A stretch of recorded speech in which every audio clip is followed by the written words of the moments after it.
We move on now to our third session, and this is a keynote session.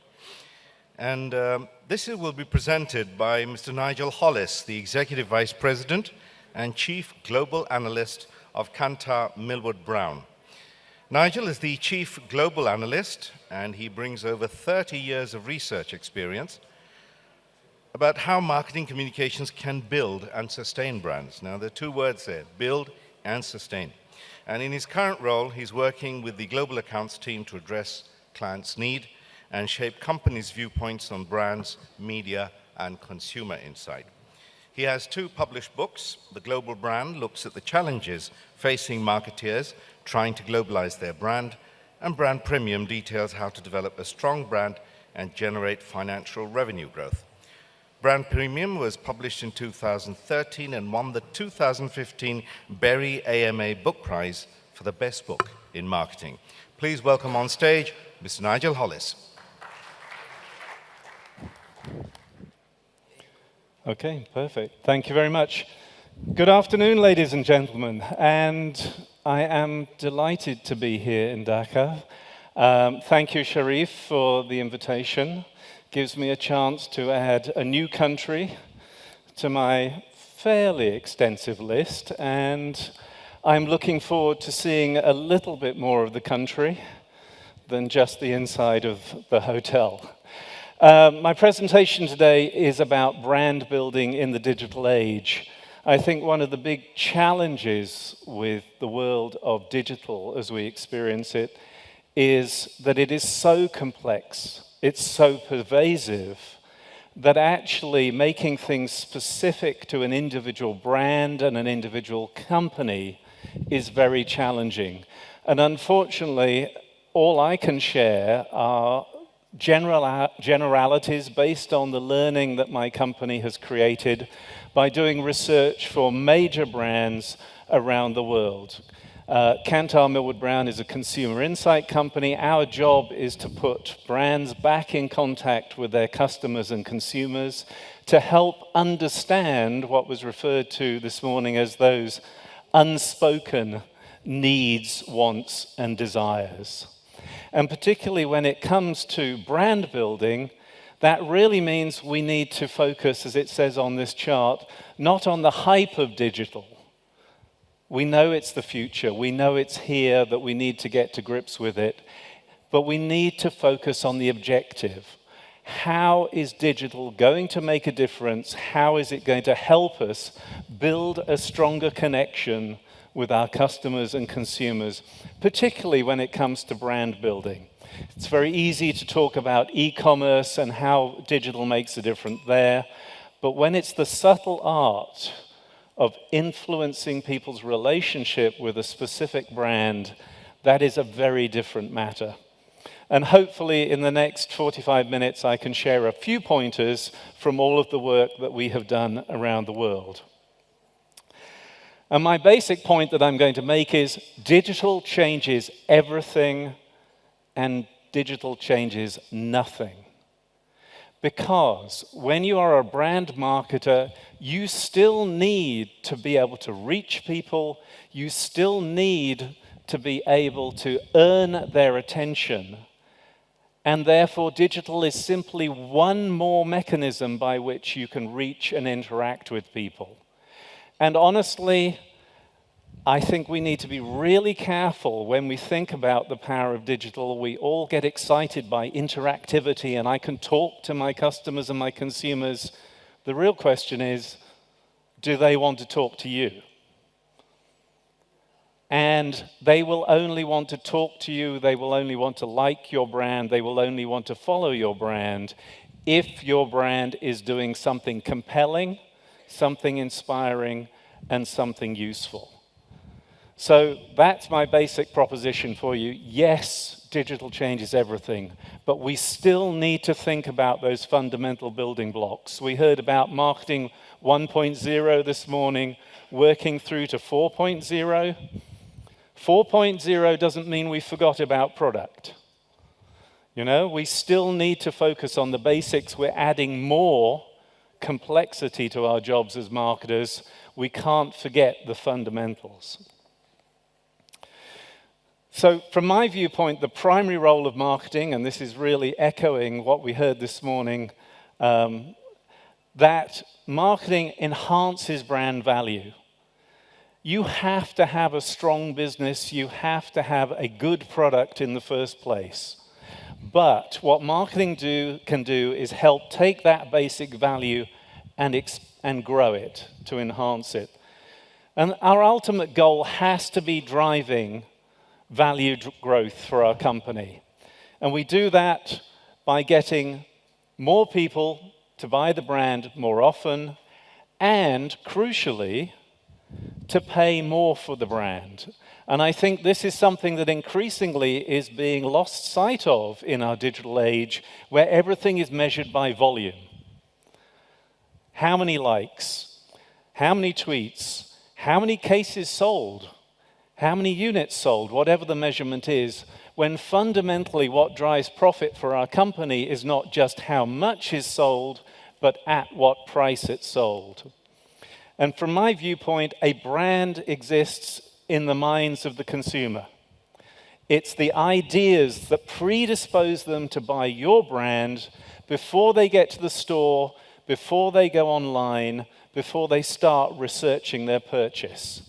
So they're already that little bit more inclined to choose your brand versus the competition. I'm not saying that activating that predisposition is not important, but creating the right ideas and associations to start with is fundamental to brand building and marketing.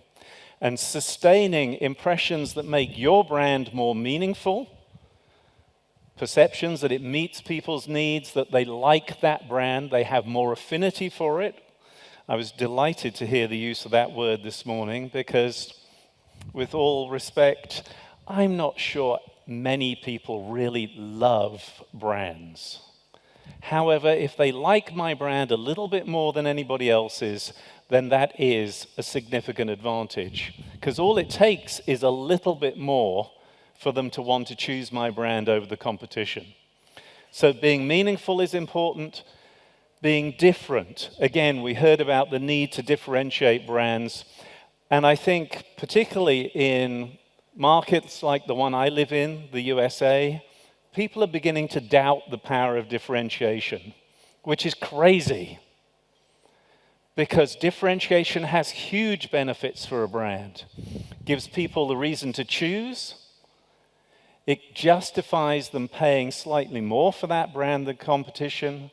And actually, there's academic research that shows that if people can just easily justify why they made a purchase, they'll feel better about it. So one of our jobs as marketers is simply to help people rationalize why they bought the brand in the first place. It may actually they may have bought it because they felt much more emotionally inclined to choose it. But they still like to justify that feeling after the event. However, as I've said, things are changing. This data is from the USA. It shows the number of ads that is counted by Kantar Media over time since 2008. And advertising has been growing on television. The number of ads has gone up. The number of ads in other above-the-line media has been increasing. But if you look at digital, the growth is exponential. And I would have to say, that means if ever you look online and you pay attention to the advertising, you are overwhelmed. The clutter in the digital environment is unbelievable. And your brand really needs to stand out amidst that clutter.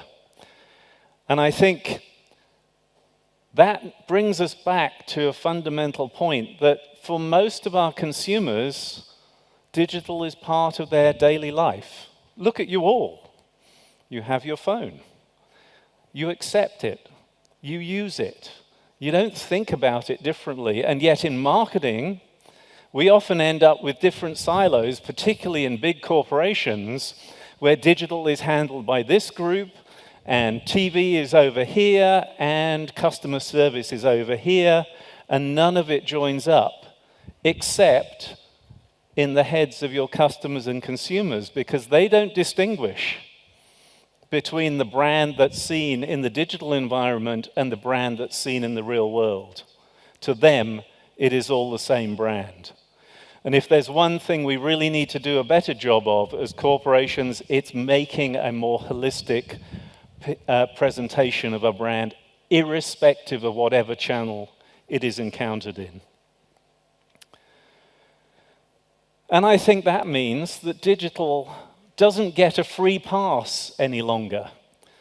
I don't know whether you've seen, but various CEOs of major corporations like Unilever, like Procter & Gamble, are questioning the value of their investment in digital, are suggesting that digital needs to do a better job in terms of measurement. And the reason is that digital is not a magic bullet. It is just one more mechanism by which we can contact and interact with our customers and consumers.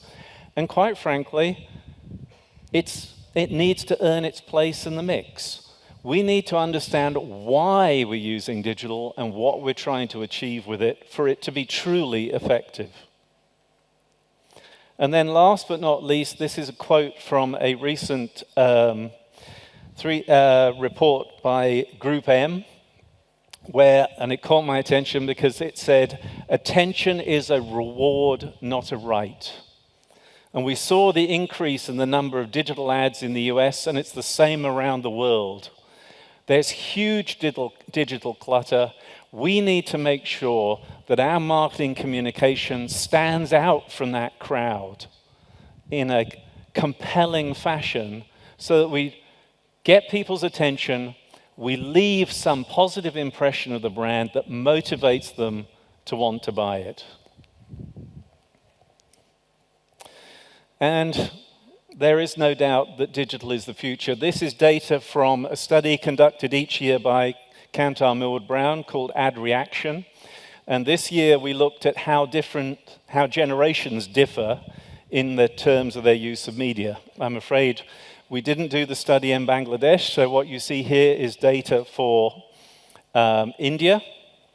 And what we can see is Gen X, the oldest people that we looked at, still watching quite a lot of television per day. This shows how many people are claim to be watching more than 1 hour a day on TV, how many are using their mobile for more than 1 hour a day. Let's move over to the youngest group, and in this case it was 16 to 19-year-olds. You know what they're doing. They're on their mobile phone, they're using their laptop, and they're watching significantly less TV. The one thing I would say, however, is just look at the outdoor line. Outdoor is one of those media that it's very difficult to get away from. So if you're looking for a passive medium to complement the digital, that's a really good way to go at the moment. So we are going to have to deal with this younger generation and learn how to engage them where they are and at the right time when they are receptive to our marketing. Because it comes as a shock when we present to some of our clients to learn that digital advertising not only has an upside potential, but also a downside potential. What you see here is a chart based on a study we call Brand Lift Insights that looks at the impact on attitudes of digital marketing, digital advertising campaigns. The top 20% of campaigns actually have a significant positive effect on people's perceptions of the brand in terms of favorability, and also you can see purchase intent. But by contrast, if you look at the bottom 20%, they are potentially undermining people's relationship with the brand. This could be because they find the creative boring, irrelevant, too in their face in the case of pop-up and interruptive forms of advertising, or it could simply be poor targeting. We do a lot of work looking at programmatic buys, for instance, and we know what percentage actually hit their target audience, and it's nowhere near as high as it should be. So we need to be really careful because someone is using, say, a mobile phone, it's a very personal device. We are intruding on what they're trying to achieve in their own lives, the things that interest them, and trying to make our point when they don't want to hear it. We need to be much more subtle in the way that we use digital marketing. Because if we look at the younger audience again, and again this is data from India, look at how quickly they click away from a video compared to their older age group. And also look at what they say over here. I skip ads whenever I can. So nearly 6 out of 10 people in that younger age group saying this. And you will see later on, they're using different strategies, not just technology, but physically looking away from the screen and that sort of thing to avoid advertising. If we want to continue to grow and strengthen our brands, we have to learn to engage this younger audience effectively. And I just want to go through what may seem very basic points, but every time I sit down with a client team around the world and ask them, what is this campaign intended to achieve? They have very great difficulty telling me what it's all about. Oh, I need to advertise my brand. No. Why are you advertising your brand? What do you expect to get out of it? How is it going to make more money? Because that is what we're here to talk about. At the end of the day, we need to make more money from our brands. And we can learn from some of the best advertising in the world if we look at the Cannes Lions, the Effectiveness Awards. So, creative awards, lovely. But for me, as a consumer insight guy, I want to know that that campaign sold more for the brand, that it made more money. And if you look at the Creative Effectiveness Awards, one thing is very clear. Either by 2020 hindsight or because they genuinely worked it out in advance, they know what the campaign was meant to achieve. So here's one example. Grow revenue by 15% by focusing on the most profitable product line.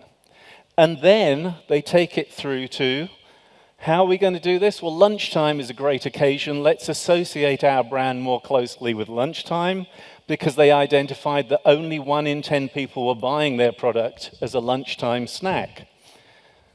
And then they take it on. So how are we going to do that? What attitudes are we going to need to change? What salience are we going to need to create to make that happen? Here's another one. Grow profitable holiday sales, increase online and offline store traffic as a gift. And again, taking it back through, we're going to grow salience and affinity. So strengthening that emotional relationship with the brand.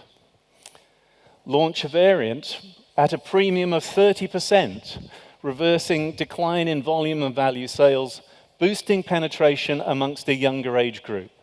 So again, in each case, a very clear idea of how it's going to make more money. The last one here is actually for Guinness. Reverse value share decline by decreasing price sensitivity. Now, I've clearly chosen these for a reason. They all relate to not just volume sales, but value. How much money is going to be made from those sales and how much profit is going to be realized. So number one, we need to know what we're trying to achieve. But number two, I think all of it comes back to understanding your consumer. Why are they going to pay attention? Why are they going to respond? Why are they going to change their behavior? And if you look at the Effie Award winners from around the world, one of the key distinguishing features is that winners are much more likely to base their campaign on a unique or original perspective about why people do something. And they're going to work with that insight to make a more powerful campaign. And I'm going to play an ad for you. This is not, the ad was shown on YouTube and so on. It's not expressly a digital ad, but I'm going to, and it's not necessarily appropriate to Bangladesh, because the product feature is butter, but and some of the cooking is not necessarily Bangladeshi, but I think you will get the idea that there is an insight behind this ad that is more than just trying to sell the product for its own product benefits.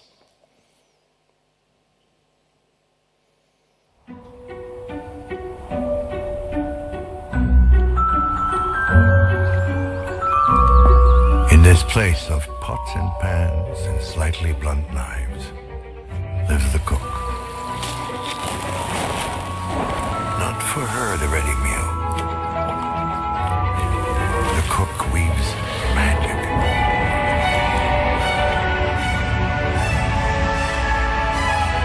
The kind that brings people to her door.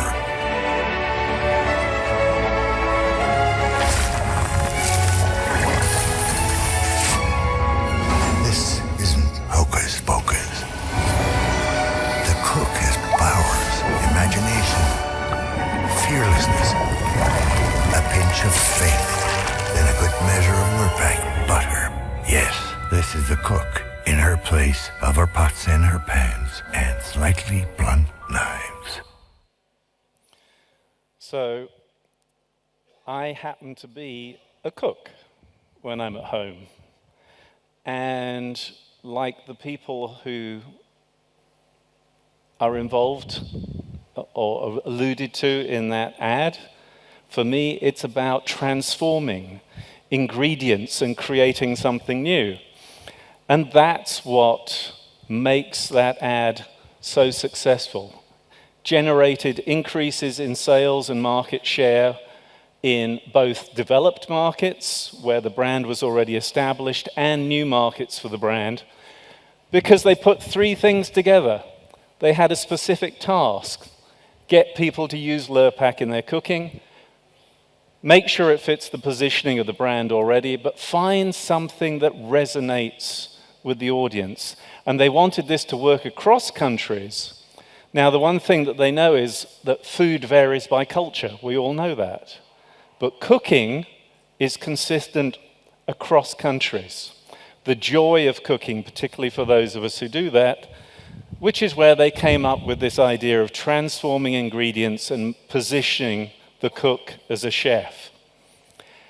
And you say, but Nigel, that was a multimedia campaign, it's not just digital. And I think that's a fundamental point, that much of your digital marketing will not work unless it's supported by the surround sound of more traditional media. They did have online display advertising, they did have digital video that people could watch, and people did seek out this execution. Because when we pre-tested it, one of the things that people said about it was that the ad was inspiring. And it's the sort of, it touched an emotional chord with them that made them want to not just share it, but seek it out. Next step, mapping the campaign. Obviously, this is about how are you going to get through to your customer and your audience. One of the things that we see in Asia Pacific in general, although there are huge variations by country, if you look over on the left-hand side of the chart, TV is still your biggest reach medium. This is actually taken from studies that we do looking at the impact of individual channels, media channels within an overall campaign. Most of our clients are still putting a huge amount of money into TV, and therefore it's usually the biggest reach medium within the campaign. Quick point, notice point of store is actually the next point on the graph. Sometimes we forget that particularly if you're a packaged goods marketer, your in-store presence is one of your best means of keeping a brand salient. But here we have online video, Facebook, online display. As I said, that's going to vary by country and by campaign because it obviously depends on how much you're spending. But right now, TV is still the lead. But that doesn't mean that digital can't supplement TV in many ways. And for instance, it could be that you're delivering incremental reach amongst people who don't view TV at all. Or like the advertiser on the right-hand side of the chart, you could be using online to extend the campaign and add to cumulative reach, that's actually from Brazil for a financial services company. So that's all basic planning. But there's another thing that we see in our cross-media campaigns, and that is that 1/3 of the impact of campaigns in India, for instance, is coming from what we call synergy. And this is where different media channels are working together to influence people's behavior. And we see that on average, the more channels that are used, the more impact that you tend to get. But that implies that you need three things for synergy to happen. You have to have an overlap in reach, so people need to be exposed to the campaign in more than one medium. There needs to be overlapping or synchronous phasing, so that people perhaps see something on TV, then get exposed to the same campaign in a display ad. And there also needs to be creative synergy. Because one of the things that we see from the Effie Awards is that winners of the Effie Awards were much more likely to be using campaigns that were consistent in terms of their theme across different channels. And we also see that in the research that we do. So this is from data from North American studies only, but I'm absolutely sure that it continues over around the world. Separate campaigns in digital, print, TV are benchmarked at 100 in terms of their impact. You're getting 67% more impact if you're using a campaign that's thematically similar across different channels, but is adapted to fit the environment in which it's shown. And in the course of this presentation, I'm not going to be able to touch on that in any real detail, but it's fundamental to recognize that people consume media in different ways, and therefore your executions will work better if they're adapted to the specific environment in which they're running. Because people are receptive to advertising in different ways in different channels, and they consume it differently. And something that works on TV, for instance, will not necessarily translate effectively to an online environment. And something that works on YouTube may not translate to something that works on Facebook. Earning people's attention. At the end of the day, we are faced with a barrage of messages and communication in today's world. And one of the key things I think we have to do is offer people something of value in exchange for their time and attention. So let's have a quick look at that, particularly true of mobile-savvy Gen Z. So those 16 to 19-year-olds, they, apart from two forms of advertising, billboard or outdoor and cinema advertising, they score everything lower than their older compatriots. But notice where digital fits. Down towards the end. These people are least receptive to video ads on mobile, when you might expect them to be the most receptive. But basically what they're saying is, don't get in my face when I'm trying to do something. You know, we talk about permission marketing. Well, we don't necessarily have a permission to throw up a mobile ad when someone's trying to do something else. So here's the data from Ad Reaction. I seem to remember this is global data, so from the 32 countries that we covered. So 55% of Gen Z are basically saying, I skip ads whenever I can.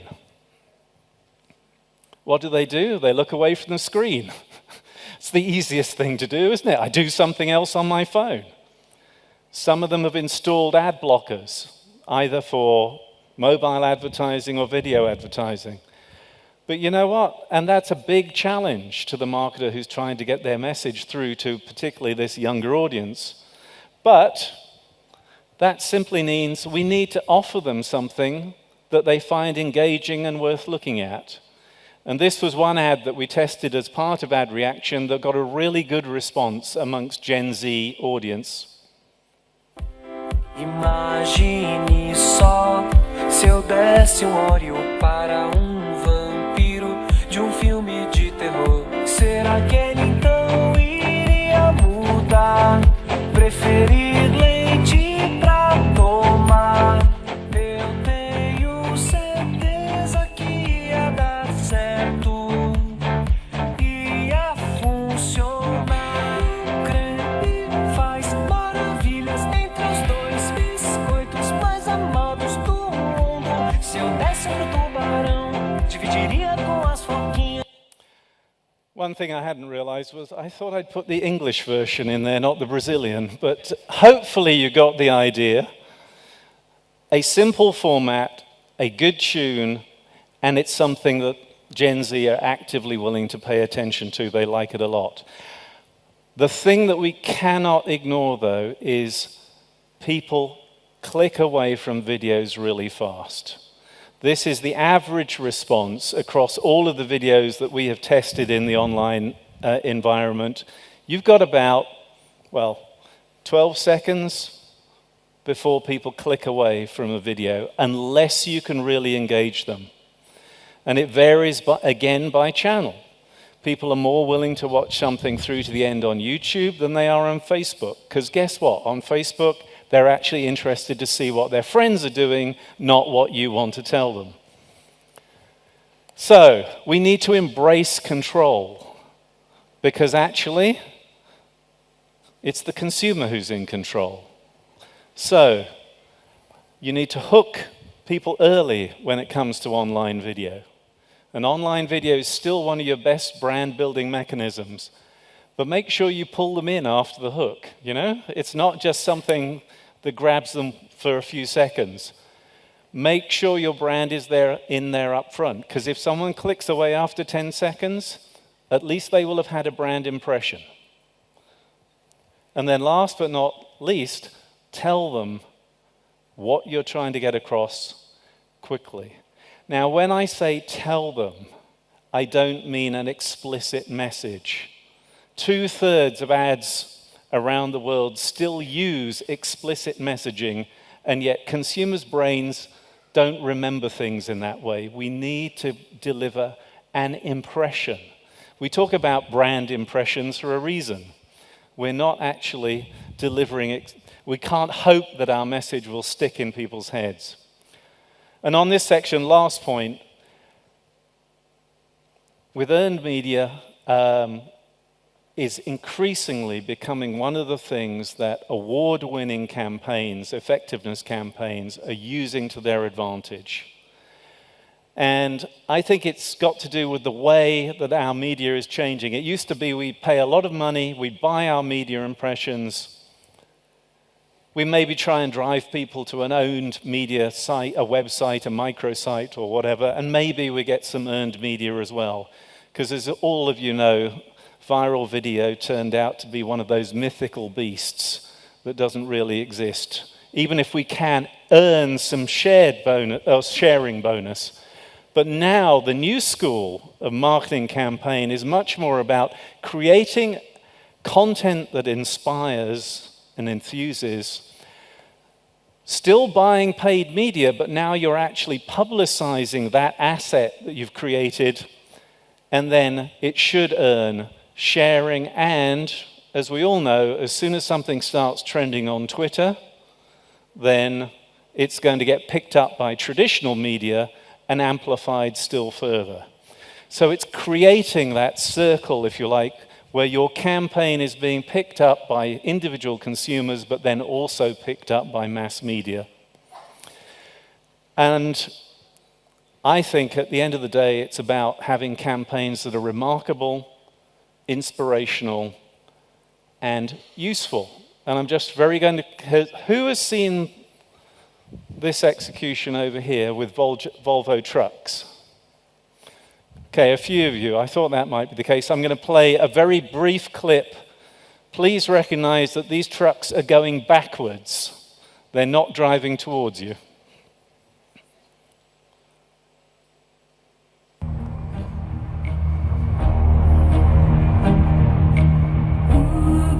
Say where the road goes, where the day flows.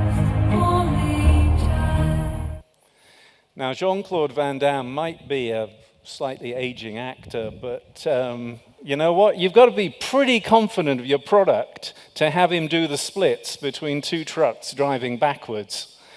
So you might say, but Nigel, why would a truck company do that? Why would they not create brochures and go into people's offices and set up an interactive website?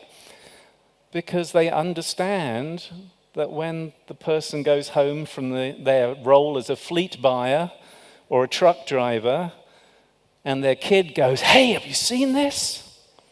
Suddenly you've reached them in a way that you would never be able to do otherwise.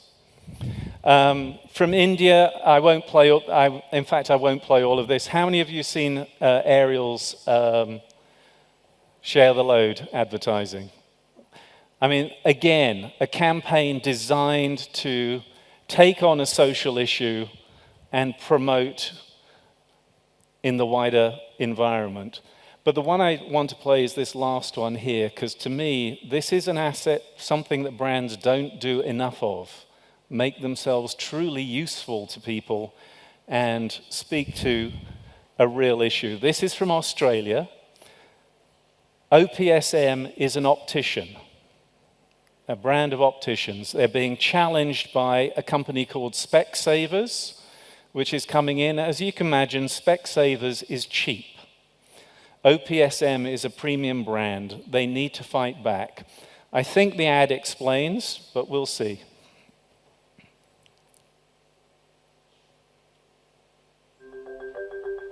There's nothing more precious than your child's eyes. But 1 in 6 Australian children have a vision problem. So OPSM has created Penny the Pirate, a free storybook which allows you to screen their vision as you read to them. Download the free tablet app or pick up your copy at any OPSM store. Make sure you trust your child's eye health with us, because OPSM loves eyes. So basically, how are they going to react to the competition? Are they going to create a big TV campaign? No. They created an app that allowed parents to test their own kids' eyesight using an app or the book, then upload the results and see whether their kids' eyes are good or whether they need to be tested further by a professional optician. Had a dramatic effect on sales for the brand.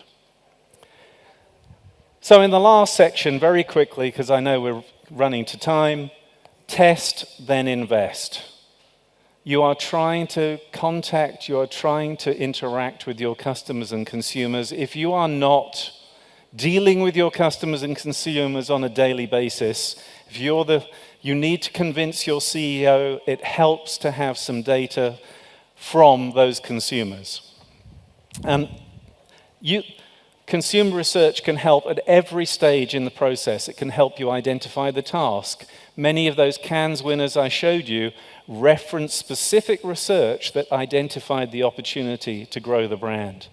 Insight, understanding motivations, particularly the unspoken motivations, is mission critical. Which platform, what idea is going to resonate best with your target audience?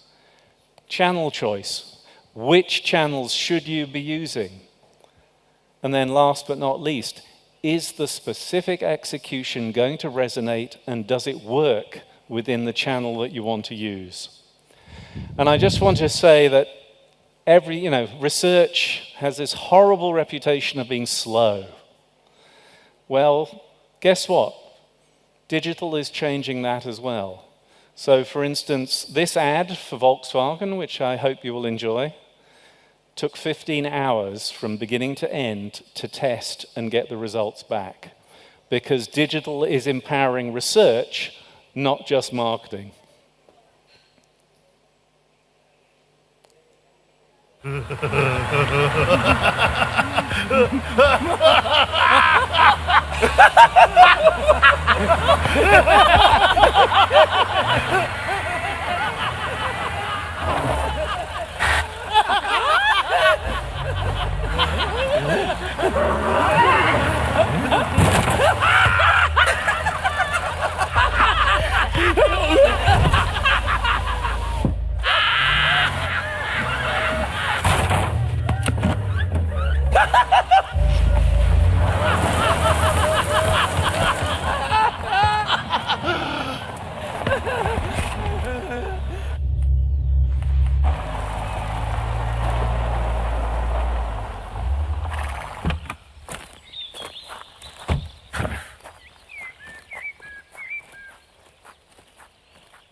Well, you seem to like it. It went down pretty well with German customers of Volkswagen as well, or potential customers as well. Really great scores and one of the best automotive ads that we've tested in Germany, well, the best.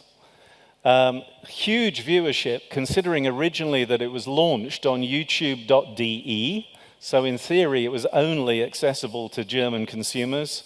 It's actually gone. You can now see it all over the world. And sales of the Tiguan improved dramatically following the launch of that campaign. And the last point I want to make before I close is, if you are trying to build your brand, really it would be a good idea to keep your finger on the pulse of that brand and make sure that it's healthy. And again, digital is helping in many ways. Analyzing search and social is a great way to make sure that you have your finger on the pulse of what is relevant to the brand. I should say, it allows you to see, A, whether your campaign's breaking through because people will talk about it in social media, but B, is it relevant to the consumer because they'll be searching for it and searching for your brand. And then last key point, new media. Many companies are still investing large amounts of money on traditional media. If you're using mobile, if you're going into new channels, it's worth seeing whether it makes a difference to your brand or not. And I want to close by sort of stepping back from the individual channels and saying sometimes we just need to look at our brand overall and keep track of it. And what better brand in the digital arena to look at than the one that changed our lives and changed the world 10 years ago. You know, when the iPhone launched, it wasn't very salient, it wasn't very meaningful to people, but there was one thing that it was, to the point made this morning, it was different. And everybody says, oh yes, that was just the iPhone. Well, actually, no. I can talk to you about brands in China, Blue Moon, for instance, entering the laundry detergent market, brands in Japan like Alojas, launched by Coca-Cola and overtaking that market in less than 6 months to become brand leader. There are many brands around the world that are powered by being different. And you know the story anyway, but this is data on brand equity from the US. You can see how the iPhone has improved on all of those 3 metrics. This is what we need in the long run, is to see our brands following the iPhone trajectory, not Nokia or Motorola. So one of the most important things is not just focusing in on individual digital channels and mechanisms, but keeping an eye on what's happening to our brand overall. Because at the end of the day, that's where we make the real money. So thank you very much for listening, and I hope that was useful.